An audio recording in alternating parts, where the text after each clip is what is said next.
Hello everybody, I am Deepika from LearnoHub, a free learning platform where you can study physics, chemistry, maths, biology absolutely for free only at learnohub.com.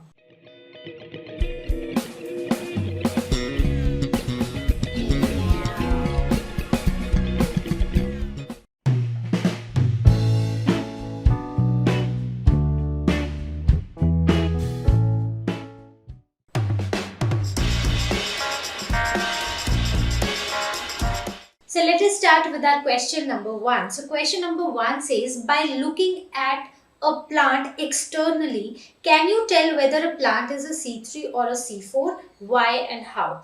Right? तो हमें दो plants दे दिए गए हैं, मान लो नहीं एक ही प्लांट दिया गया है हमें, तो उस प्लांट को हमें बाहर से अच्छे से देखना है, मतलब हमें किसी इनर डिटेल में या कोई उसके अंदर सेल के स्ट्रक्चर्स नहीं देखने हैं, हमें जस्ट बाहर से देखना है और हमें पता लगाना है कि क्या ये प्लांट C3 है या C4 है।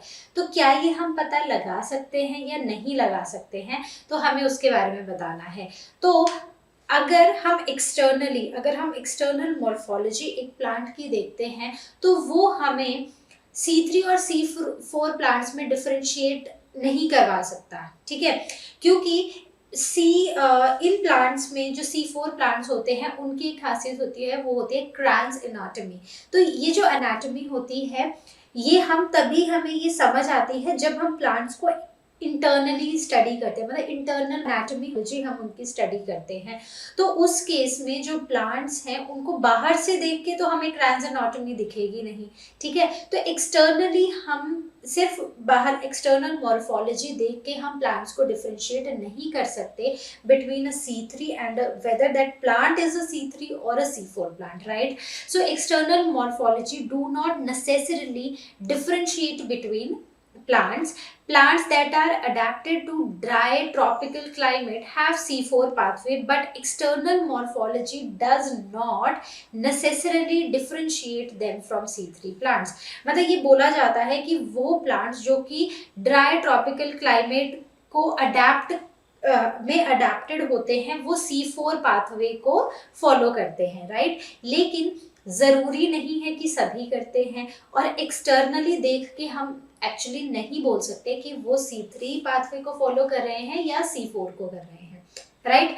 तो द आंसर इज नो, ठीक है, बाहर से हमें नहीं पता चलेगा कि वो C3 है या C4 प्लांट है, correct. So let's see our question number 2। Question number 2. By looking at internal structure of a plant, can you tell whether a plant is C3 or C4? Explain.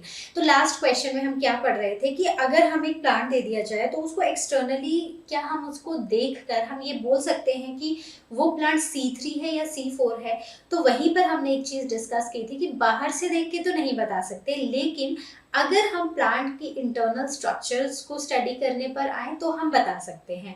तो इस question में हमसे वही पूछा गया है कि कौन सा वो इंटरनल स्ट्रक्चर है जिसको स्टडी करके हम ये बता सकते हैं कि एक प्लांट जो है वो C3 है या C4 है।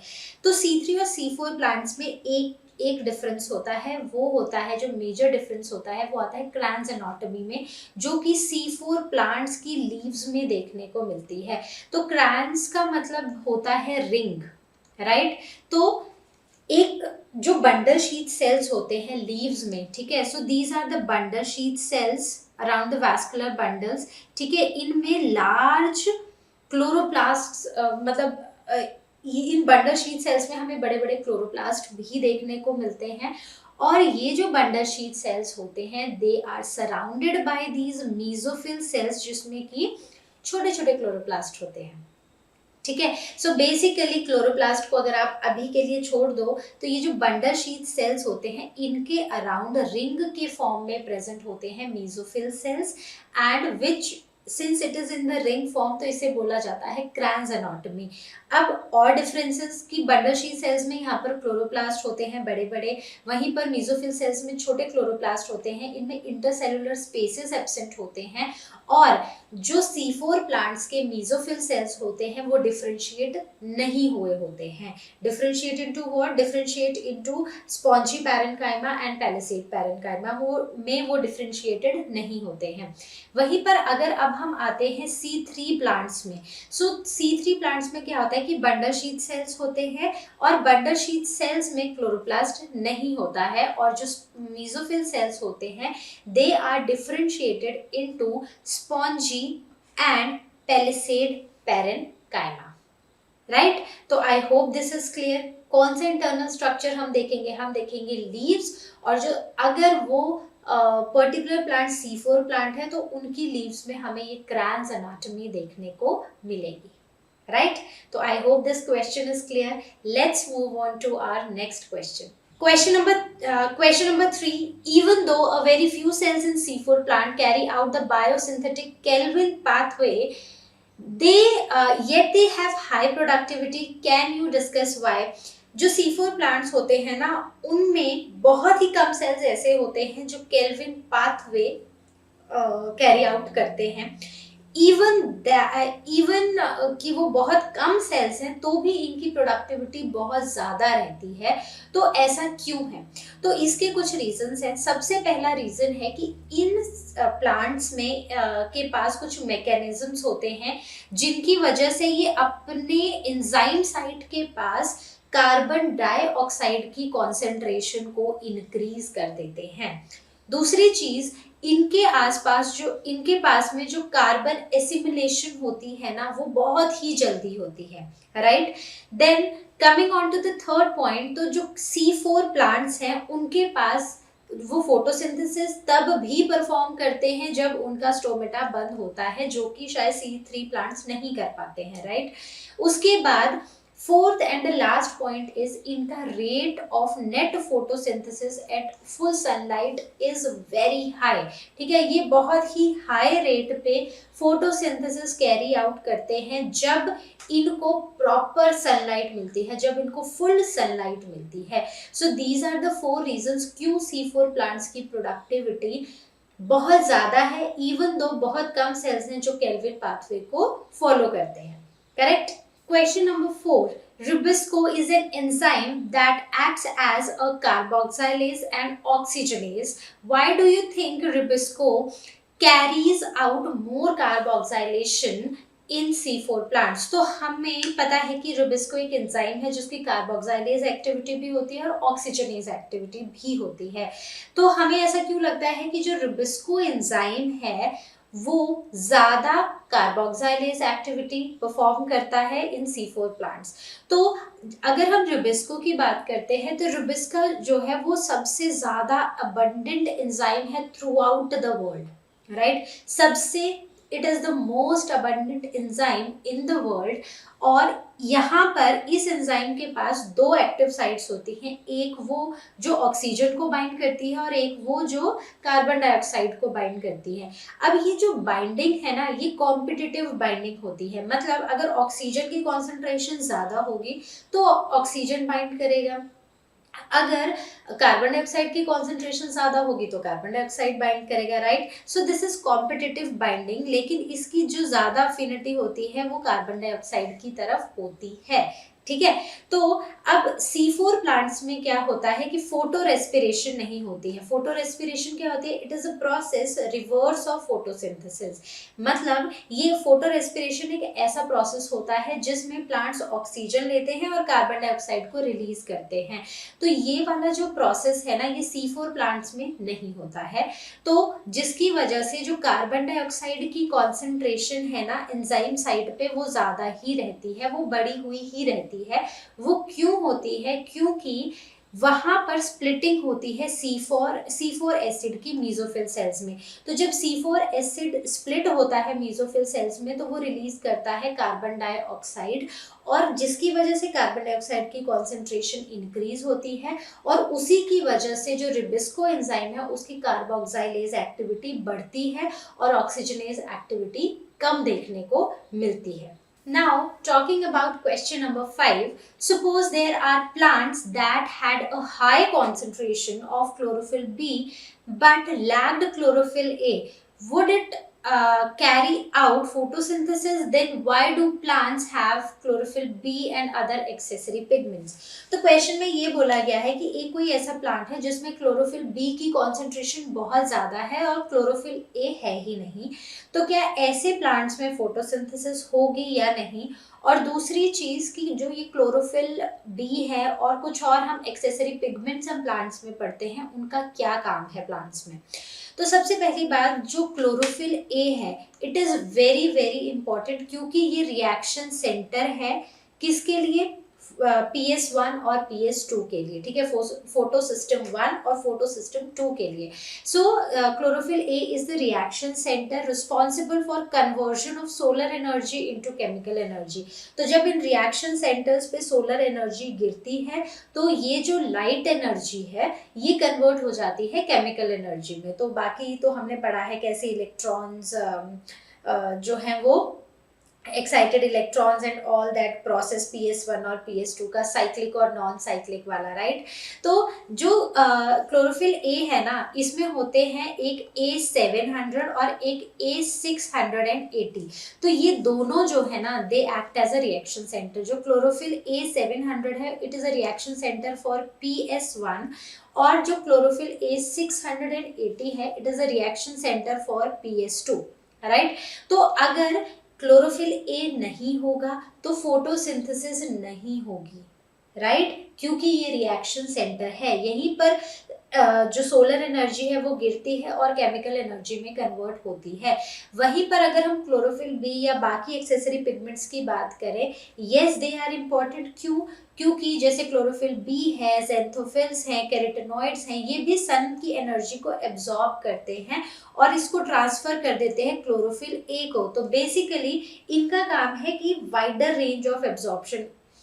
जो क्लोरोफिल ए है उसकी कुछ अपनी रेंज है, जिस रेंज में वो सनलाइट को एब्जॉर्ब करता है, लेकिन बाकी जो पिगमेंट्स हैं, क्लोरोफिल बी है, ज़ैंथोफिल्स है, कैरोटेनॉइड्स हैं, इनका एक अपनी रेंज है सनलाइट को एब्जॉर्ब करने की। तो बेसिकली ये सारे के सारे क्या करेंगे? एनर्जी को एब्जॉर्ब करेंगे और इसको ट्रांसफर कर देंगे क्लोरोफिल ए को, जो कि रिएक्शन सेंटर है, और तभी फोटोसिंथेसिस होगा। तो ये एक तो वो जो रेंज है जो जिसमें एनर्जी को एब्जॉर्ब किया जा सकता है, उसको बढ़ाते हैं फॉर फोटोफॉस्फोराइलेशन, राइट। तो ये जो पाथवेज है हमारे, जो साइक्लिक फॉस्फोराइलेशन है, नॉन साइक्लिक फॉस्फोराइलेशन है, इसमें एनर्जी, जो सन एनर्जी है, इसकी एब्जॉर्प्शन में हेल्प करते हैं और इसको पूरा का पूरा ट्रांसफर कर देते हैं क्लोरोफिल ए को। तो जो फर्स्ट जो हमारा क्वेश्चन है उसका आंसर यही होगा कि अगर क्लोरोफिल ए नहीं होगी तो फोटोसिंथेसिस नहीं होगी। और क्लोरोफिल बी और एक्सेसरी पिगमेंट्स का काम है सिर्फ एनर्जी को ट्रांसफर करके एक वाइडर रेंज ऑफ एब्जॉर्प्शन देना प्लांट्स को, और उस एनर्जी को एब्जॉर्ब करके क्लोरोफिल ए को ट्रांसफर कर देना, करेक्ट। सो बहुत ही सिंपल क्वेश्चन था, आई होप आपको क्लियर हुआ होगा। Question number 6, why is the color of a leaf kept in dark frequently yellow or pale green, frequently turns yellow or pale green? Which pigment do you think is more stable? तो question हमसे ये पूछा गया है कि जब हम एक प्लांट को हम डार्क में रख देते हैं तो उसके जो लीव्स हैं वो येलो या पेल ग्रीन क्यों हो जाते हैं, और कौन सा पिगमेंट है जो ज्यादा स्टेबल होता है, ठीक है। तो हमें पता है कि लीव्स में होता है एक जो मेजर पिगमेंट है, दैट इज क्लोरोफिल। अब जो क्लोरोफिल है ना, जब हम किसी भी प्लांट को हम डार्क में शिफ्ट कर देते हैं तो वो जो पिगमेंट है ना, वो खुद को it is not very stable. तो वो क्या हो जाता है, it actually loses it's stability, वो डिग्रेड हो जाता है, जिसकी वजह से एक तो एनर्जी नहीं एब्जॉर्ब कर पाता है in the absence of light, और साथ के साथ जो प्लांट का ग्रीन कलर है ना वो भी लूज हो जाता है। वहीं पर और पिगमेंट्स होते हैं जो कि हमने एक्सेसरी पिगमेंट्स पढ़े हैं, जैसे कि कैरोटेनॉइड्स हैं। तो ये जो कैरोटेनॉइड्स होते हैं, they are more stable as compare to chlorophyll, और ये हमारे लीव्स को देते हैं येलो और pale green colour, right. So this means carotenoids impart yellow colour to the leaves and they are more stable as compared to the chlorophyll, correct? Question number 7. Look at the leaves of the same plant on shady side and compare it with the leaves on the sunny side, or compare a potted plant kept in the sunlight with those in the shade. Which of them has leaves that are darker green and why? तो सबसे पहली बात है कि हमें क्या करना है, हमें कंपैरिजन करना है उन लीव्स का। एक प्लांट है जिसकी कुछ लीव्स जो है वो उनको धूप मिल रही है, कुछ को धूप नहीं मिल रही है, वो शेड में है। या फिर बेस्ट है कि एक प्लांट को आप रख दो धूप में और एक को आप रख दो शेड में। अब कंपेयर करो कलर को, कौन सी वो लीव्स हैं जिनका कलर डार्क ग्रीन होगा। तो जो लीव्स शेड में है, जिनको कम लाइट मिल रही है, उनमें क्या होगा कि उनके अंदर क्लोरोफिल होगा जो कि एफिशिएंटली फोटोसिंथेसिस कर सकता है, क्योंकि वो क्लोरोफिल यूज ही नहीं हो रहा है फोटोसिंथेसिस के लिए, क्योंकि वो प्लांट तो डार्क में है। वहीं पर दूसरा प्लांट है जिसको हमने धूप में रखा है, तो वहां पर उसको अच्छी खासी लाइट मिल रही है, और जो क्लोरोप्लास्ट हैं वहां पर वो जो क्लोरोप्लास्ट हैं वो खुद को अलाइन कर लेते हैं इन, मतलब जो मीजोफिल सेल्स के क्लोरोप्लास्ट हैं वो इरेगुलरली अरेंज्ड होते हैं और वो अपने आप को वर्टिकल फाइल्स में क्या कर लेते हैं, अरेंज कर लेते हैं। तो और दूसरी चीज एक और होती है स्ट्रॉन्ग लाइट में, वो ये है कि फोटो ऑक्सीडेशन हो जाता है क्लोरोप्लास्ट का। मतलब कि बहुत स्ट्रॉन्ग लाइट है तो उसकी वजह से क्लोरोफिल जो है वो उनकी ऑक्सीडेशन हो जाती है लाइट की वजह से, जिसकी वजह से वो फोटोसिंथेसिस ही नहीं कर पाते हैं, मतलब they lose that ability to photosynthesise, right. तो उस केस में मतलब कि क्लोरोप्लास्ट की डिग्रेडेशन होगी कहीं ना कहीं, तो मतलब कि क्लोरोप्लास्ट की मतलब क्लोरोफिल की वजह से ही तो ग्रीन कलर है, राइट। तो वो जो स्ट्रॉन्ग लाइट में रखा हुआ प्लांट है ना वो हमें कम ग्रीन दिखाई देगा, और वहीं पर वो प्लांट जो कि जिसको हमने शेड में रखा था ना उसके लीव्स हमें डार्क ग्रीन दिखाई देंगे, राइट। सो एक तो in the leaves that are in the shade have more chlorophyll to carry out the photosynthesis efficiently, तो उसमें क्लोरोफिल ज्यादा है इसलिए वो डार्क ग्रीन है। और जो स्ट्रॉन्ग लाइट में है उसकी जो ओरिएंटेशन है क्लोरोप्लास्ट की in mesophyll cells, it is irregular and it is present in the vertical files along the walls. तो इसमें क्या होता है, फोटो ऑक्सीडेशन हो जाती है क्लोरोप्लास्ट की, ठीक है। तो जो लीव्स हैं which are in the shade they are dark green due to high concentration of chlorophyll, इनकी जो concentration है क्लोरोफिल की वो ज़्यादा होती है क्योंकि उनमें ऑक्सीडेशन नहीं हो रही है। जो फोटो ऑक्सीडेशन है लाइट की वजह से ऑक्सीडेशन है, जिसकी वजह से फोटोसिंथेसिस ही नहीं हो पा रही है क्योंकि क्लोरोप्लास्ट ही डिग्रेड हो जा रहा है, right. So because of the higher concentration of chlorophyll in the shaded plant, in the plant which is kept in the shade, they appear to be dark green, ठीक है। मतलब they appear to be, they the leaves are dark green, correct। Question number 8. Figure 13.10 shows the effect of light on the rate of photosynthesis based on the graph. Answer the following questions. तो हमें एक graph दिया गया है जिसमें यहाँ पर ऊपर की तरफ को हमें रेट ऑफ फोटोसिंथेसिस बताया गया है और इस तरफ को हमें लाइट इंटेंसिटी बताई गई है। तो हमें इसमें A B C D marked हैं, तो हमें कुछ क्वेश्चंस के आंसर्स देने हैं। So graph showing the effect of light intensity on the rate of photosynthesis, तो कैसे लाइट जो है वो फोटोसिंथेसिस के रेट को अफेक्ट कर रहा है। तो सबसे पहला क्वेश्चन है, एट विच पॉइंट और पॉइंट्स ए बी और C in the curve is light a limiting factor. तो मतलब एक ऐसा फैक्टर जिसकी वजह से जो आउटपुट है ना हमारी वो कहीं ना कहीं बदल रही है या अफेक्ट हो रही है, right.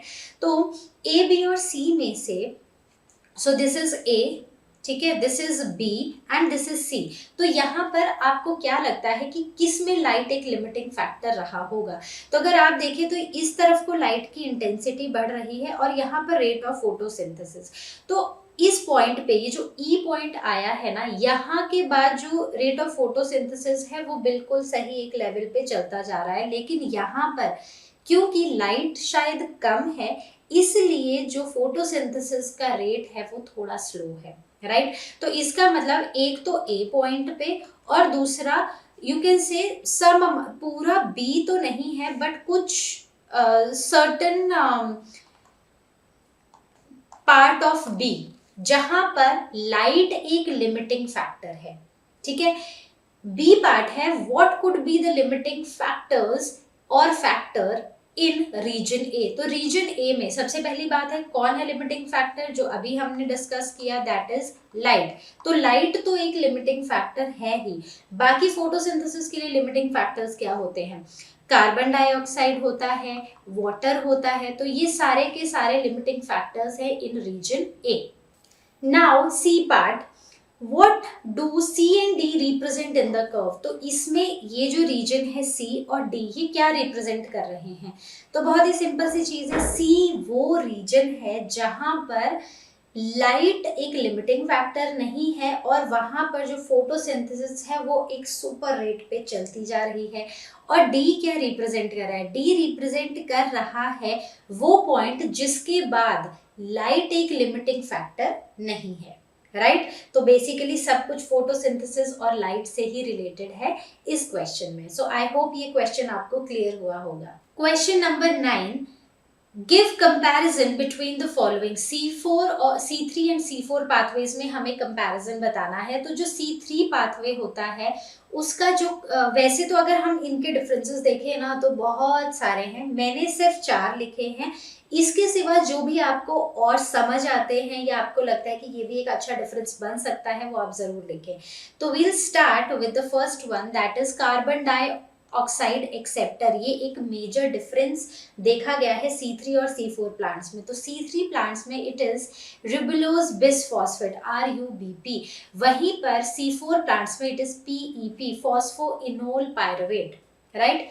Then comes to the first stable product. तो C3 पाथवे में C3 प्लांट्स में जो फर्स्ट स्टेबल प्रोडक्ट देखने को मिलता है वो है फॉस्फोग्लिसरिक एसिड। वहीं पर C4 प्लांट्स में जो फर्स्ट स्टेबल प्रोडक्ट देखने को मिलता है वो है ऑक्सैलो एसीटेट, और we also write it as OAA, oxaloacetic acid, right. उसके बाद अगर हम C3 प्लांट्स की बात करें तो जो ये C3 साइकिल होती है ना ये हमें मीजोफिल सेल्स में देखने को मिलती है लीव्स के। वहीं पर C4 के केस में ये मीजोफिल सेल्स में भी होता है और बंडल शीट सेल्स में भी देखने को मिलता है। तो क्रैंस एनाटॉमी देखने को मिलती है, right. Then comes the C3 plants. So C3 plants में जो रेट है of carbon dioxide accumulation it is slower as compared to the C4 plants। C4 plants में ये faster है और हमने एक क्वेश्चन में इसका रीजन भी पढ़ा था, राइट। तो आई होप ये डिफरेंस आपको क्लियर हुआ होगा। अब हम देखते हैं next difference, B part, cyclic and non cyclic photophosphorylation non cyclic photophosphorylation जो आपको बहुत सारे डिफरेंसेस देखने को मिलेंगे, लेकिन हम कुछ ही यहाँ पर डिस्कस करेंगे। बाकी जो आपको लगता है कि आप और ऐड कर सकते हो, and also remember according two marks, ठीक है, मार्क्स के अकॉर्डिंग ही हम डिफरेंसेस लिखते हैं, तो वो आप ऐड कर लें। सबसे पहले आता है साइक्लिक फोटोफॉस्फोराइलेशन। वो फॉस्फोराइलेशन है जिसमें एक साइकिल बनती है, ठीक है। So it occurs in PS1। तो हमने देखा है कि रिएक्शन सेंटर से स्टार्ट होके जो साइकिल है वो वापस रिएक्शन सेंटर पर ही वापस आ जाती है, तो एक साइकिल बनती है, राइट। वहीं पर अगर हम नॉन साइक्लिक फॉस्फोराइलेशन की बात करें तो इसमें PS1 और PS2 दोनों होते हैं और ये ऐसे एक Z स्कीम हमें देखने को मिलती है। बेसिकली रिएक्शन सेंटर से स्टार्ट होके वापस से रिएक्शन सेंटर में नहीं हम पहुंचते हैं, right. So it is a non cyclic phosphorylation, ये साइकिल नहीं है।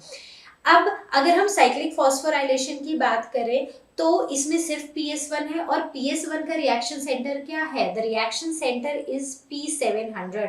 वहीं पर नॉन साइक्लिक फॉस्फोराइलेशन में PS2 से स्टार्ट होती है और इसका जो रिएक्शन सेंटर है दैट इज P680, राइट। अब नॉन साइक्लिक फॉस्फोराइलेशन में ATP ही प्रोड्यूस होती है, इसमें ऑक्सीजन का इवोल्यूशन नहीं होता है। लेकिन अगर आप नॉन फॉस्फोराइलेशन को पूरा ऑब्जर्व करें तो उसमें ATP भी बन रही है, उसमें NADPH भी बन रहा है और उसमें ऑक्सीजन भी रिलीज हो रही है as a by product, correct. Then electron transport occurs in a cyclic manner, क्योंकि ये साइक्लिक फॉस्फोराइलेशन है, ये साइकिल की फॉर्म में है, तो जो इलेक्ट्रॉन का ट्रांसपोर्ट है ना वो भी साइक्लिक मैनर में ही होगा। वहीं पर अगर हम नॉन साइक्लिक फॉस्फोराइलेशन की बात करें तो जो इलेक्ट्रॉन का ट्रांसफर है वो नॉन साइक्लिक फॉर्म में हमें देखने को मिलेगा, right. So next comes comparison between anatomy of leaf in C3 and C4 plants. तो बहुत ही सिंपल है, हमने फर्स्ट क्वेश्चन में सेकंड क्वेश्चन में हमने थोड़ा थोड़ा डिस्कस किया था। तो जो मेन डिफरेंस आता है वो आता है क्रैंस एनाटॉमी में। तो C3 प्लांट्स की लीव्स में क्रैंस एनाटॉमी देखने को नहीं मिलती है, वहीं पर C4 प्लांट्स में क्रैंस एनाटॉमी होती है, राइट। C3 प्लांट्स में रिबिस्को जो होता है it is found in mesophyll sales. जो एंजाइम होता है वो मीजोफिल सेल्स में होता है, और C4 प्लांट्स में यही हमें देखने को मिलता है बंडल शीथ सेल्स में, correct. Then comes the next point, that is mesophyll cells have intercellular spaces. तो mesophyll cells में C3 प्लांट्स में हमें intercellular spaces देखने को मिलते हैं, लेकिन वहीं पर याद करो वो क्रैंस एनाटॉमी का स्ट्रक्चर जहां पर हमने पढ़ा था कि अंदर क्या है, अंदर बंडल शीथ सेल्स है और उसके बाहर रिंग में है मीजोफिल सेल्स, और इन मीजोफिल सेल्स में इंटरसेलुलर स्पेसेस नहीं है, right. So mesophyll cells do not have intercellular spaces. Then comes the chloroplast. तो इसमें एक ही तरह का क्लोरोप्लास्ट होता है, लेकिन C4 में जो क्लोरोप्लास्ट होता है वो डायमॉर्फिक होता है। तो हमने पढ़ा था कि बंडल शीथ सेल्स में भी क्लोरोप्लास्ट होगा जो कि बड़े साइज का होगा, और जो रिंग फॉर्म में मीजोफिल सेल्स हैं उनमें भी क्लोरोप्लास्ट होगा, वो छोटे साइज का होगा, राइट। तो यही थे हमारे मेन डिफरेंसेस जो कि हमने डिटेल में चैप्टर में भी पढ़े थे, इवन क्वेश्चंस में भी पीछे कोई ना कोई लिंक रहा है हमारे क्वेश्चंस का। तो आई होप ये आपको क्लियर हुए होंगे। तो आई होप जितने भी क्वेश्चंस हमने इस चैप्टर के डिस्कस किए हैं वो एकदम आपको हुए होंगे क्रिस्टल क्लियर। तो अब हम मिलेंगे अपनी नेक्स्ट वीडियो में नेक्स्ट सॉल्यूशंस के साथ, और तब तक जैसा कि आप जानते हैं लर्न हब फ्री है पर बेस्ट है।